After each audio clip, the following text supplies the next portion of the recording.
कपड़े धोने वाली बहू। शादी के पहले से ही विभा को कपड़े धोने का बड़ा शौक था। कभी नल के नीचे तो कभी तालाब के पास। अरे मेरी नीली वाली लुंगी नहीं दिख रही है। विभा की अम्मा, कहाँ रखी है लुंगी? अरे वो तो विभा ने परसों ही धोकर रखी थी आपकी अलमारी में।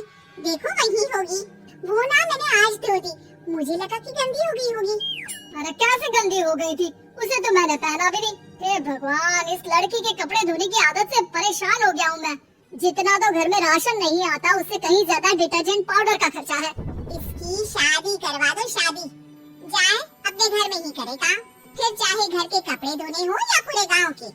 हाँ ठीक बोल रही हूँ। देखता हूँ मैं कोई लड़का। वो दिन भी आ जाता है जब विभा को देखने लड़के वाले आ जाते हैं। लड़की मुझे अच्छी लगी। होने वाली सास कहती है, बेटी अगर कुछ पूछना है तो पूछ लो। वैसे तो हमारी लड़की बहुत ही शर्मीली है, जो बोल दो वो मान लेती है, इसे क्या पूछना होगा। अरे कैसी बात कर रही हो माँ, मुझे इन लोगों के घर रहना है, सवाल तो कई है। हाँ हाँ बेटा, पूछ लो ना, क्या पूछना है। आप लोगों के घर कपड़े कौन धोता है? सास का मुंह बन जाता है।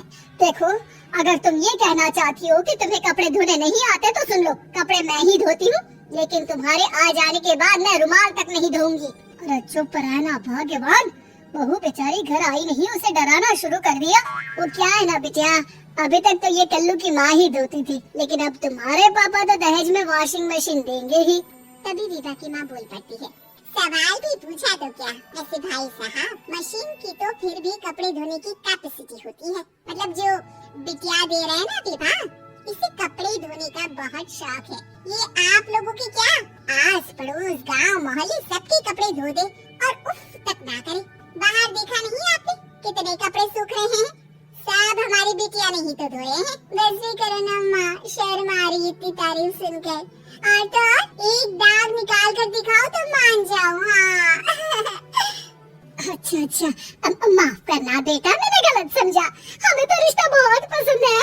और ऐसे जुड़ जाता है रिश्ता कपड़े धोने का शौक रखने वाली विभा का। उसकी शादी हो जाती है कोयला फैक्ट्री में काम करने वाले कल्लू के साथ। शादी के बाद अचानक विभा चिल्लाती हुई सास के पास आती है, सासू माँ, अरे सासू माँ कहाँ है आप? ये तो धोखा है, धोखा दिया आप लोगों ने मुझे। इस ससुर के चक्कर के बारे में पता चल गया। अरे तो उसमें तुझे क्यों धोखा मिला है?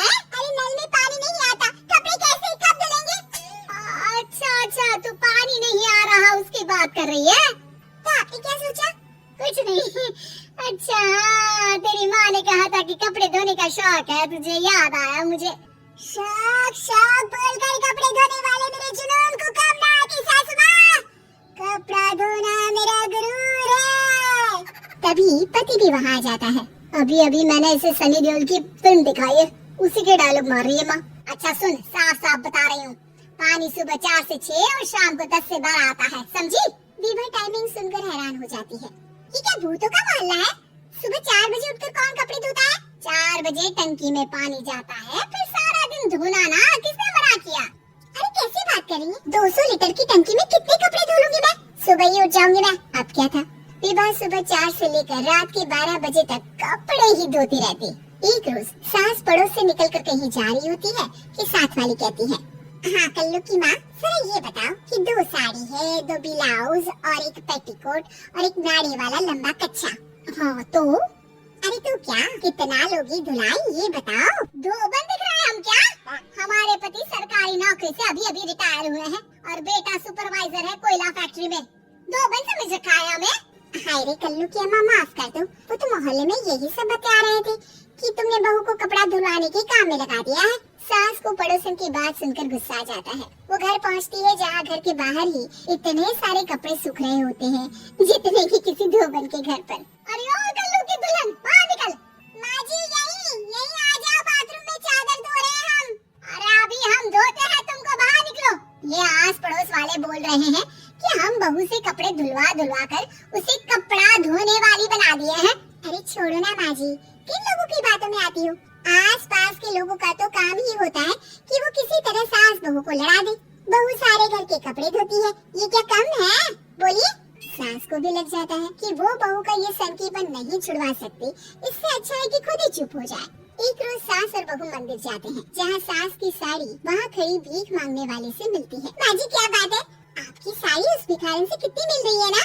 हाँ हाँ देखो तो, दोनों की साड़ी मिल रही है। क्या बात है कल्लू की अम्मा, तुम खुद को तो अफसर की बीवी बताती हो और ऐसी सिंपल सी प्लेन साड़ी पहनकर घूमती हो। सिंपल और प्लेन नहीं है ये साड़ी। तो क्या सोने की धागे से फूल बने हैं? कुछ भी सासू माँ, कुछ भी। हाँ बने थे इस साड़ी में सोने के धागे से फूल। मेरे पति लेकर आए थे मद्रास से स्पेशली मेरे लिए 10,000 की। कहे भाई साहब इस भिखारन के लिए भी सेम टू सेम साड़ी लेकर आए होंगे 10,000 की। सास उस वक्त कुछ नहीं कहती, लेकिन बहू के साथ घर आती है और अलमारी से एल्बम निकाल कर लाती है। ये साड़ी देख रही है, ये वही साड़ी है जिसे मैंने अभी पहना था। इस साड़ी में ये जो चमकदार फूल दिख रहे हैं ना, ये सोने के धागों से काढ़े गए हैं। लेकिन तू लोकल वॉशिंग मशीन ब्रश से घिस घिस कर सारे फूलों को निकाल कर साड़ी प्लेन कर दी। मुझे माफ कर दीजिए सासू माँ। और तो और, जब मैंने तुझे तेरी गलती के लिए कुछ नहीं कहा, लेकिन तूने तो सबके सामने मेरा मजाक ही बना दिया। क्यों? बहू को समझ में आ जाता है कि अब से उसका कपड़े धोना बंद।